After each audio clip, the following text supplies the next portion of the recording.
All right, so I'm gonna tell the story of one of my biggest bucks I've ever killed, and it was like one of my first. So after I'd killed that buck when I was 12, I killed a few like littler bucks, and in the next few years, and then I got into football and playing sports, and just it like your focus when you're in school is just that, and then girls were involved in there and everything, and I remember, so I wasn't super focused on the hunting, obviously, but I was 16,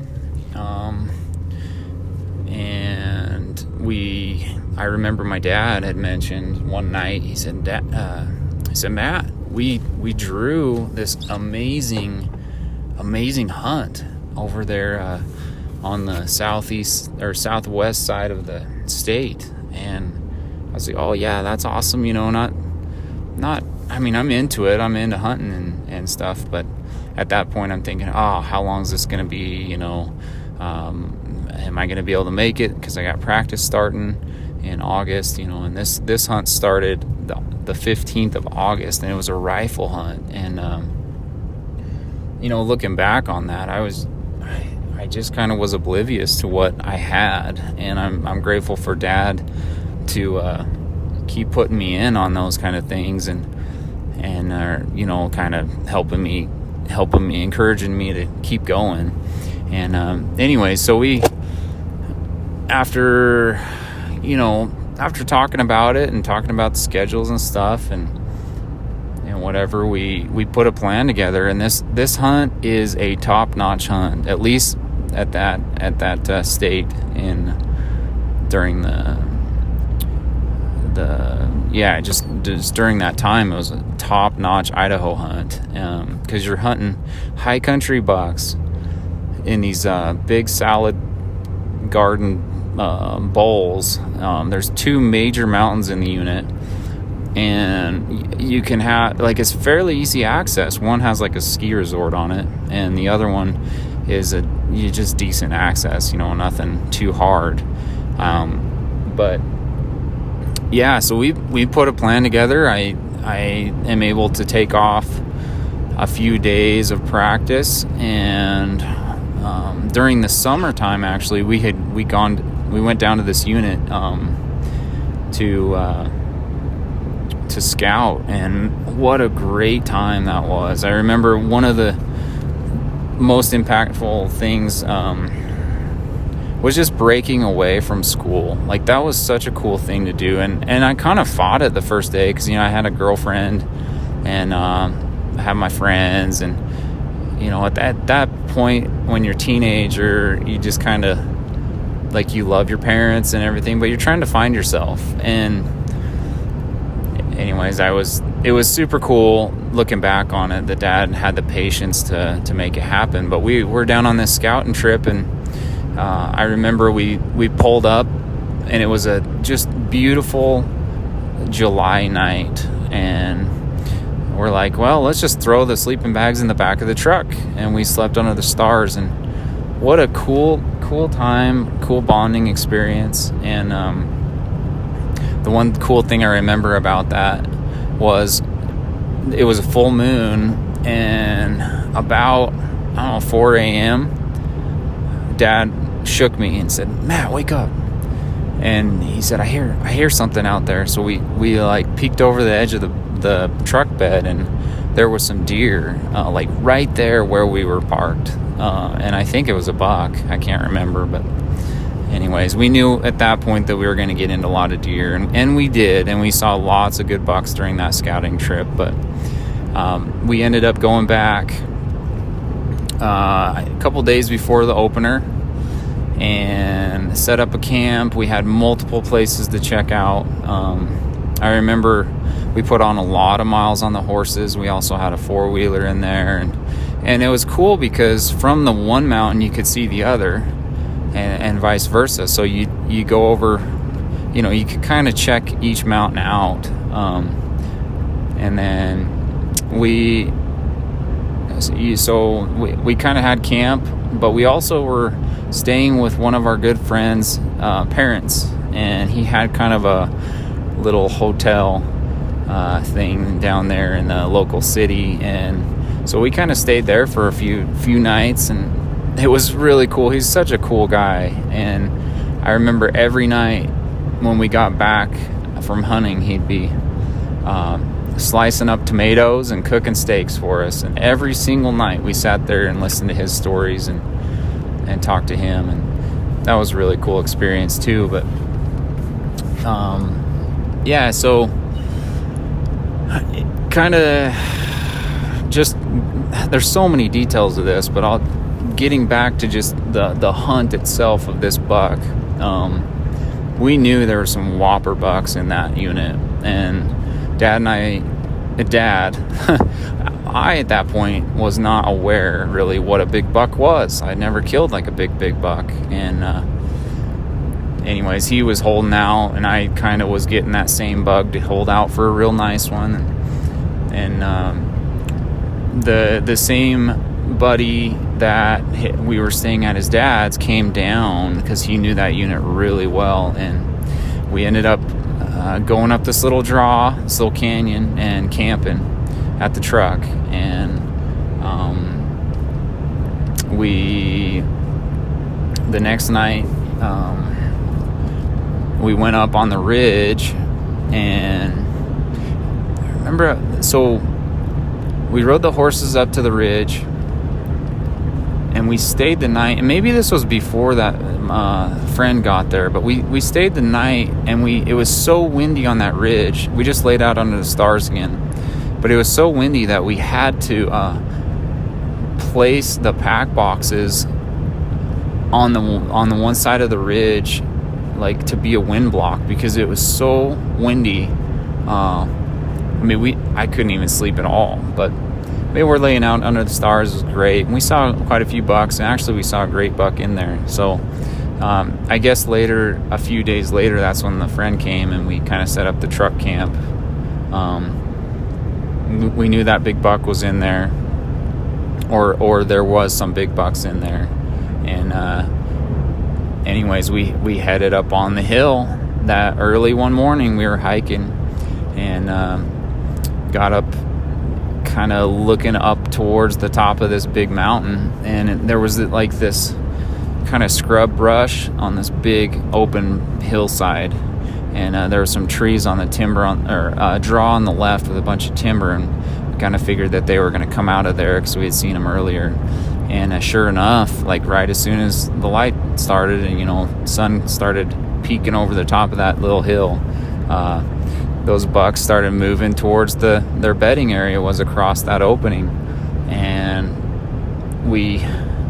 I was shooting Dad's rifle at that point. Well, I think I had the 243 or 270, but it was a little longer shot than probably those could handle. So we ended up setting up on this rock, and as these bucks were coming across, it was kind of chaos because there's a few really nice bucks. I remember seeing the giant that we ended up killing, and Dad was really kind to let me shoot first. That was a really cool thing. But I remember getting behind his rifle, and it's a 300 Ultra Mag, and I had shot it multiple times before, and I got behind his rifle, and I got set up, and he's guiding,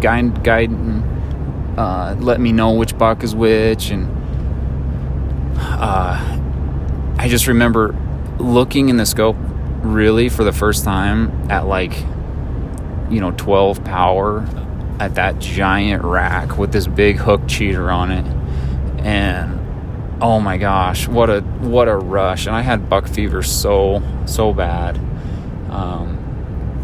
and these bucks were cutting across that pretty quick, and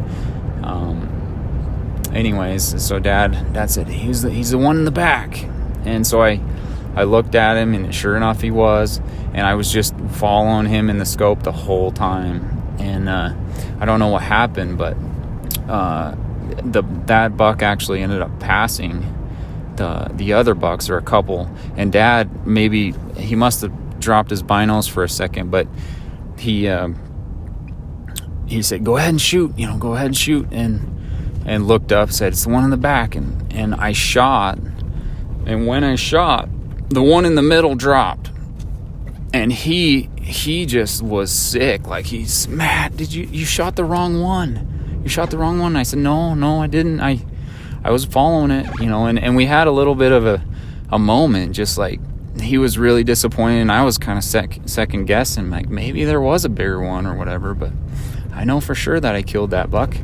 And anyways, we ended up getting up there, and it was the buck that we were after. And what a giant rack. I mean, he's a 200 class buck, full velvet, just heavy, beautiful rack. And I had never experienced that rush. But I'm 16 and killed a 200 already, and I just, like, what a cool story. And that's just the beginning. So now we got this buck down, and we got him up on this rock, got him posed, and took a bunch of really cool pictures. And my buddy, or my dad's buddy, and my friend, I consider him a friend too, we actually go down.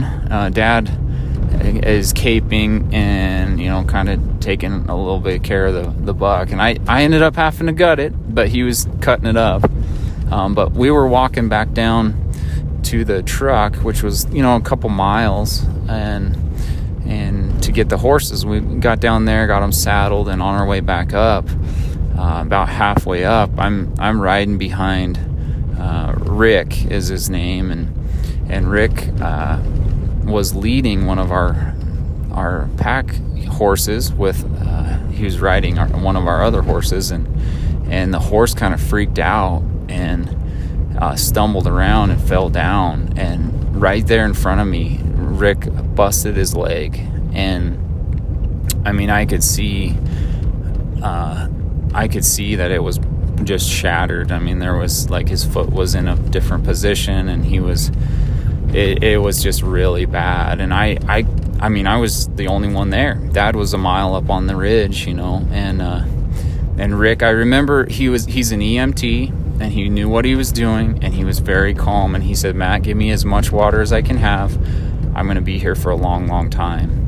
And what a up and down, like, 2 hours, because I had just killed a 200-inch buck, and then on top of that, and now we're on the low of lows. Like, my dad's best friend, or one of our best friends, breaks his leg, and so I was like, "Well, what do you want me to do?" And I'm in a panic, like, what do we do here? He's laying, the horses got up, and he's just laying there, and blood, I could see some blood in his pants and whatever, and he's trying to, like, kind of keep me calm while he's trying to stay calm. And anyways, he goes, "You need to get up as soon as you can to Dad, like, run." And I was in good shape. I had been running 40s on the football field, and I just sprinted as fast as I could to where Dad was. And as soon as I told Dad, he was in a panic too. Like, it was a rush. But we got down there, got him situated, called Life Flight, or called Search and Rescue, which ended up calling Life Flight. So we kept him calm until Search and Rescue got there. They took him down on a 4-wheeler to this flat spot in the sage, and then we ended up having to. He flew out and flew down to the local big city.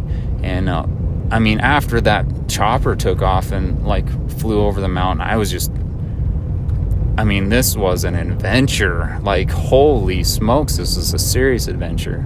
And I just was dumbfounded on what had just happened. And anyways, like, it was pretty upsetting, but he was in good spirits, and we knew he'd be okay, everything would be fine. And after quite a while, he healed up, and it worked out. It was all right. But now, we're down a mile and a half, and we still have a buck up there on the mountain We got horses tied up like a mile up there, and so it's getting towards afternoon at this point. But anyways, we go up there and get the buck on the horses and get him all packed up and come out, and just what a crazy experience, like